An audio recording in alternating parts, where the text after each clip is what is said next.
Amazing grace, how sweet the sound that saved a wretch like me. Hi, and welcome to Straight Talk About God video. I'm Jack. JAX11050p is a series of essays from my book, 50 Pieces of Faith. And this one, as you see, is the first move is yours. Now, you've heard me talk a lot about faithing, I'm sure. Well, I'm not sure. Maybe you haven't. I don't know. But maybe you've wondered just what it was. Sure, you've heard me say that faith is an action word. It's an action based on God's Word. But how do I do that? Well, if you're anything like me, you have a hard time picturing what you do when you faith. You put an E on it. It's a verb. Faith is a verb. Faith. Okay? Now, I've heard the message of faithing hundreds of times and talked to people at least that many. And still, I have a vague feeling about it, that somehow. Well, in the course of trying to genericize faithing into some kind of a universal formula, I picked up a new slant on faithing that helped me clarify God's role in our faithing acts. And that's what I want to tell you about. The main point is the title of this commentary. The first move is yours. Or as I usually say, you got to get out of the chair. You see, one of the steps in this generic faithing formula is that we must make the first move in the process, of making our goal a reality. See, faithing is very like telling the future. Or better, it's acting like something is going to be true. Get that? Acting like. See, pretending sort of fits, but it hints too much at fantasy. And faithing is definitely not some kid's game, right? Even though kids do it best. Yeah. Remember Jesus said about kids? Yeah? Like a little child entering the kingdom of heaven? Now, actually, the first step is actually the third. Okay? See, first is determining the goal, and judging it against rightness, prudence, did you really think about it, and possibility, okay? And secondly, we ask God for His help, claiming whatever promise of His that applies to what we're trying to do, and then we take the first step, third. Now, a person not unfamiliar with this kind of thing might get the feeling that God wouldn't help first, and one may end up with off the track on some argument about philosophy or God's love. And I can understand that on two levels. One thing comes to mind right away is that God should be willing to help me, a little bit of help without me doing everything first. After all, I did ask, And besides, it's just a little fearful to stick my toe in before He tells me that the water is fine. Secondly, if I make all the first moves, how am I to know for sure that He's there and did help me? It looked like I was doing it all on my own. Oh, yeah, mostly on my own. I did have a couple of breaks, small ones. Now, I do agree that it's scary out there in faithing land. You just never know. Not for sure. Right? But that's one good indicator that you're faithing. Not just gritting your teeth and trying to do something on will alone. Right? You see, when you're faithing, you're putting your trust somewhere outside yourself. And when we do that, we always feel a little risk, And the risk is clearly indicated by our feeling of reluctance, Well, but Well, if I'm scared, doesn't God see that? Shouldn't he have a little compassion? Huh? Well, he does. And he does. Right? The trouble doesn't lie with God's love or knowledge or compassion, and definitely not his power. I mean, in a manner of speaking, he's just sitting there waiting to shower those things on me.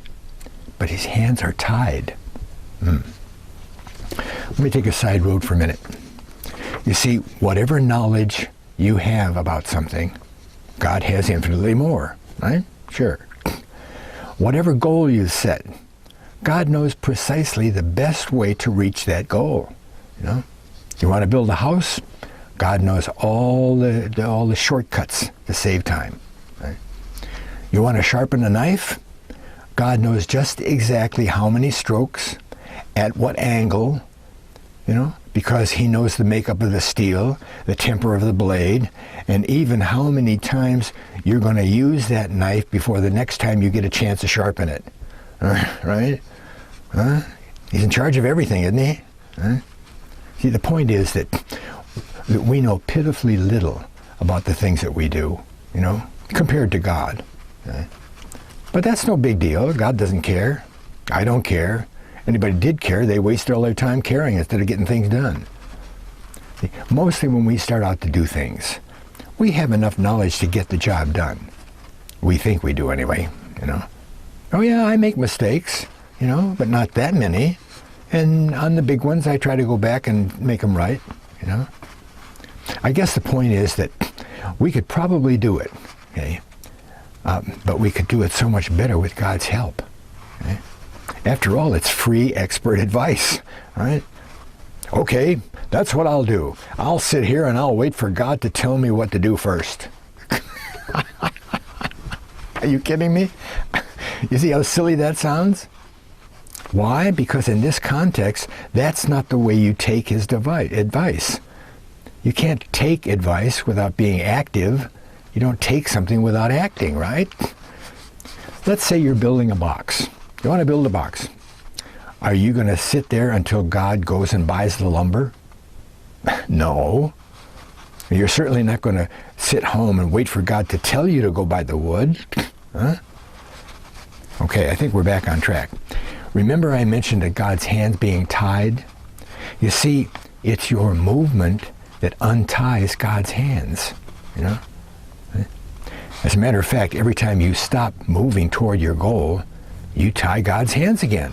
Right? Here's an amusing example. There was a guy who kept praying to God for help to win the lottery. Win the lottery. Oh. Man had legitimate reasons, I guess, you know, to deserve the money. He prayed, and this went on for a long time. Finally, God broke into his prayer one night and he said, "Give me a break, will you? Buy a ticket." You see, you can't win the lottery unless you buy a ticket. You can't get God's help until you make some kind of move, right? Now, there's no doubt that if you've determined some goal that you can find more than one thing to do first, right? You might draw a plan of the box before you buy the wood. See, and God also knows the weaknesses in your plan, besides knowing the best way to get the job done. He can give you that little push that seems like a lucky break that saved you so much time. For instance, if you're a lousy planner, okay, and you go and buy the wood first, you might just happen to hear the salesman talking about a free set of plans that he just put up on the display case. I mean, if you had tried to struggle with those plans, it might have taken you an extra day's work. And therein lies the key to faithing. Don't do the plans if there's something easier to accomplish. Basic order and organization is certainly necessary, but don't get locked in where it's not important. And that concept leads directly into the next step of the faithing process. Listen. No, that's it.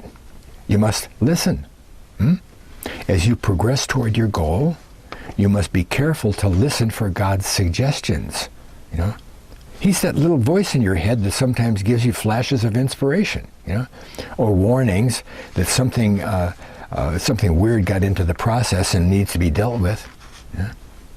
That little voice is how you know that. Yeah? You know those times when you said, I knew I was going to do that. Haven't everybody done that?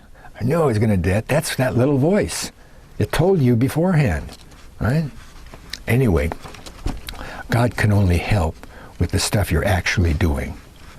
It's an ongoing thing, you know. Whenever you're doing, He's helping.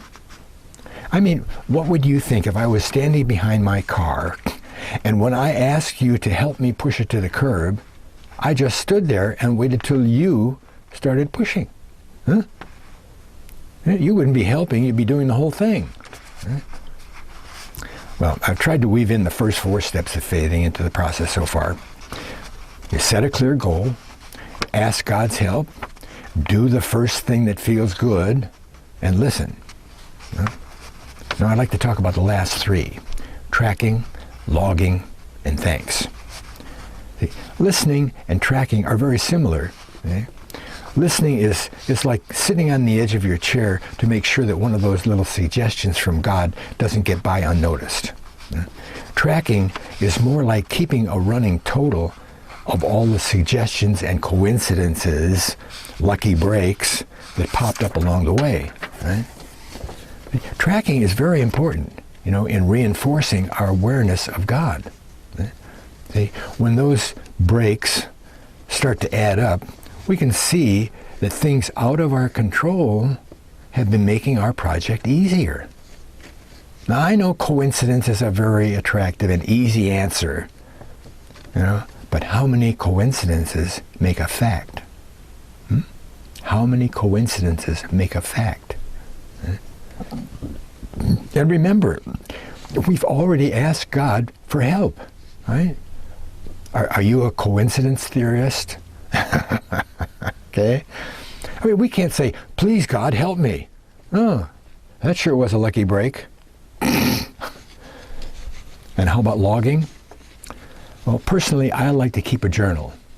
Every day I write down the main activities and any side comments that seem appropriate.